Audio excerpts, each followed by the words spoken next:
आज बघा मी महाशिवरात्री स्पेशल अशी झटपट अशी साबुदाण्याची खिचडी बनवली बघा। त्यासाठी काय केलं, पहिल्यांदा मी रात्री छान असा साबुदाणा भिजत घालून ठेवला होता।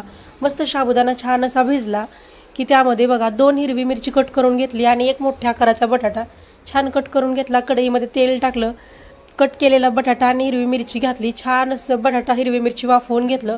त्यानंतर यामध्ये मी भिजवलेला साबुदाणा घातला, त्यासोबत बघा भाजलेले शेंगदाण्याचं कूट घातलं, चवीपुरतं मीठ टाकलं आणि बघा यावरती झाकण ठेवून 1 ते 2 मिनिटासाठी हा साबुदाणा मी छान असा वाफवून घेतला।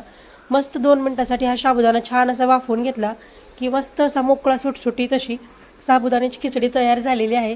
इथं मी तिखटाचं प्रमाण अगदी कमी घातलंय, तुम्हाला हवं असेल तर तुम्ही तिखटाचं प्रमाण जास्त करू शकता। बघा माझ्याकडे लहान मुलं आहे त्यामुळे मी कमी तिखट घालून ही खिचडी बनवलेली आहे। इथं तयार झाली आपली मस्त महाशिवरात्री स्पेशल साबुदाणा खिचडी। तर ही खिचडी तुम्ही मस्त दह्यासोबत खाऊ शकता।